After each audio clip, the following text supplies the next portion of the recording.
Hello, ladies and gentlemen. I'm Professor Norman Cornett, specialist on the relationship between aesthetics and spirituality, between the arts and spirituality, with composer, musician, Andrew Paul MacDonald. As an art critic and a curator, what fascinates me is creative vision and artistic development. And when we look in the realm of music, I'm equally fascinated, Andrew Paul MacDonald. What is your creative vision as a composer? Well, it's a good question. First of all, thank you very much for inviting me here today. And my vision as a composer is I want to create something which I haven't heard before and something which I love to listen to. So if I don't like it, it goes in the trash basket. and that happens. But my first impulse is this oftentimes happens early in the morning, and that's my best time to work. The sun is streaming through my window. Maybe there's a light breeze, and suddenly a musical idea comes to me. I don't know where this comes from. It comes from the depths of my soul. It comes from music that I've heard in the past. I listen to music from all different cultures. I listen to the great classics. I listen to jazz. I listen to pop music. I'm very pluralistic in my tastes. But it all comes together and then is channeled through me, and then it comes out on that day when I'm sitting at my desk and the sun is shining, and sometimes it's a snowy, wintry day too. But something happens, and I get inspiration. Okay, so that's where a musical idea comes from, and I have drawers full of scraps of paper with musical ideas written on them. I don't know where these pieces will go, or even if I'll ever complete them. It doesn't matter, because it was the creative act. It was dealing with that impulse to keep something that was fleeting and to write it down. And all this stuff is grist for the mill, because it comes out later in full-scale compositions. So someone will ask me, or orchestral conductor will ask me to write a piece for him, and he'll just more or less tell me, how long he'd like the piece to be, within a certain range of maybe 10 to 12 minutes, or maybe it's going to be a 30-minute piece, or maybe it'll be an hour and a half piece. It really depends on his needs on a very practical basis. And then I take that information and I imagine a piece that's going to be a long piece or a short piece for orchestra, for a string quartet, whatever I'm asked to do. And then once I have those limitations, and I start to dream about the music, I'll think about an opening. How would I like this piece to end? And then might think about like an ending. How would that correspond to the beginning? And some midpoints in the piece as goalposts along the way. And you can see what I'm getting at. It's like the sculptor looking at a piece of marble and seeing the finished product in there, and then shaving away, carving away at the marble, chipping away until it comes to the final product. For me, it's getting that beginning, analyzing it, being happy with what I have at that point, and then analyzing it so that I can take out ideas from it and sketch variations on these ideas, so to use later on in the composition for other themes, for accompanimental material, etc. Sometimes for actual pitch references throughout. One thing I've done in the past is I've composed a melody, a very short, memorable melody, with say of 5 notes. And then I'll use those 5 notes as reference points on a much larger time frame throughout the composition. That's architecture. It's musical architecture. And other composers have done that kind of thing as well. For me, that's another limitation, so that I can compose within that framework and use that to pull the whole piece together. And then little by little, I just work through whatever comes next in my mind that is it feels like it's the right thing to happen next. You know, so yeah, that's my process. So I'm equally interested in artistic development. When you look over your career that now spans many compositions, decades, how do you perceive your artistic development as a composer, musician? This sounds strange, but I think of Sesame Street. How do you get to Sesame Street?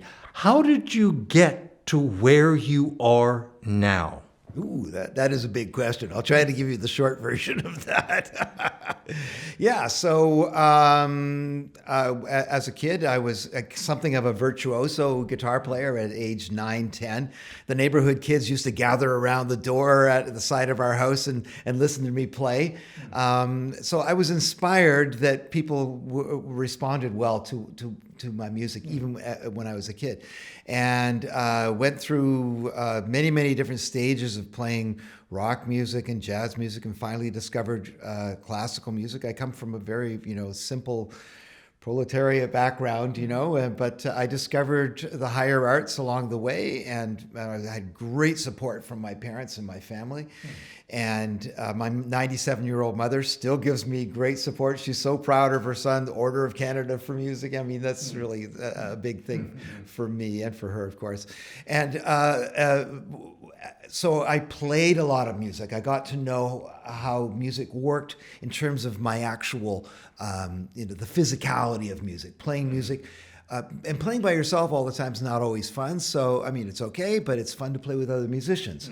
So I started writing music to play with other people. And this was wonderful because I got ideas from the way they played, and this is the beginning of my life as a composer. So I'm in my late teens now, and I'm exploring this possibility. I think one of the big early milestones that helped me push forward into a career as a composer was writing a guitar concerto for my graduation recital at University of Western Ontario, 1981. And I gathered together the musicians. They all agreed to do it, and my roommate agreed to conduct, and so it was for like a full orchestra. And at the first rehearsal, only 5 musicians showed up, and I was so discouraged by that. But then word started getting around that this composition might be something to be involved with. The next rehearsal, more people came, and more at the next, until finally, at the concert, I had the complete orchestra, if you can believe it, and we played it, and I was the soloist in it. So it wasn't just a guitar concerto; it was a guitar concerto for me to play on my graduation recital as soloist, and it was an enormous success, and that gave a big boost to my creative career. And I decided that, I want to keep on playing guitar. I had this, Alexander Lagoya, with whom I'd studied, had asked me to come and work with him at the Paris Conservatory. And I tried to get enough money to do that, and I couldn't do that. But I did get a scholarship to go to the University of Michigan in Ann Arbor to study composition. So I took that route and figured, I could still keep playing guitar and I did. And did many concerts with my wife, Eleanor Gang, the singer. We did lots and lots of new music for voice and guitar. And we moved forward from there. I graduated with my doctorate in music, and I had like many more compositions under my belt now.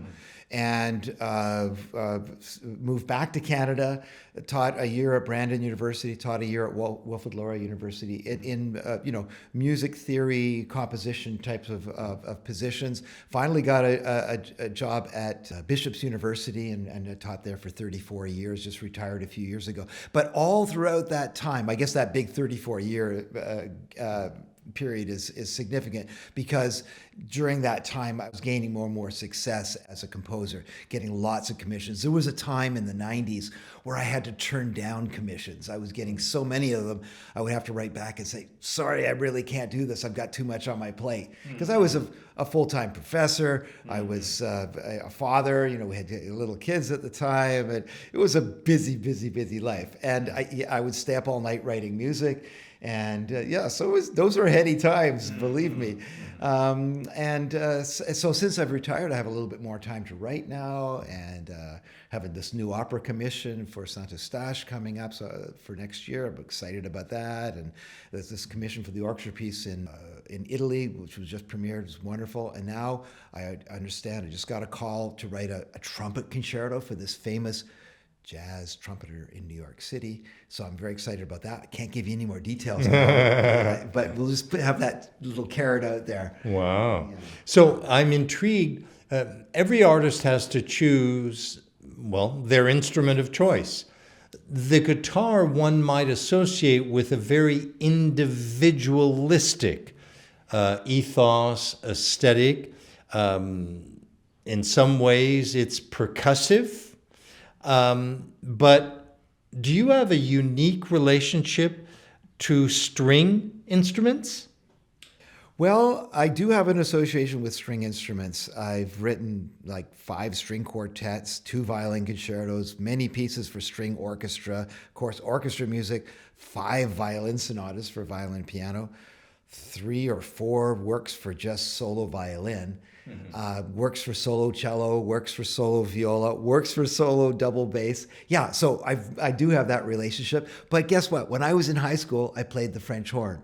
And I love brass instruments too. So as an homage to the brass world, I have this wonderful big brass opening to this new symphonic work that was just premiered in Italy. Yeah, but string instruments do excite me a lot. And I've had such great support from wonderful string players in the past. David Stewart, who premiered my first violin concerto, and that's the one that won the Juno Award for Best Composition back in 1995. And Jasper Wood, who's recorded a lot of my music. Ron Francois down in Colorado, who's commissioned a number of works from me for violin and piano with his wife, Sylvana Santinelli.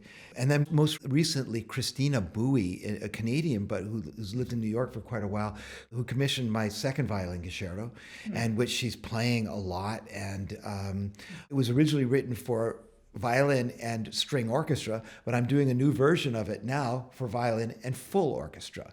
So yeah, my relationship with strings is very, very important. Thank you very much, Andrew Paul MacDonald, for dialoguing with us about your creative vision and artistic development. And we look forward to hearing your music, which is readily available, as I understand it, on Spotify. Yes, Spotify, Tidal, Amazon Music, many of those platforms. Thank you.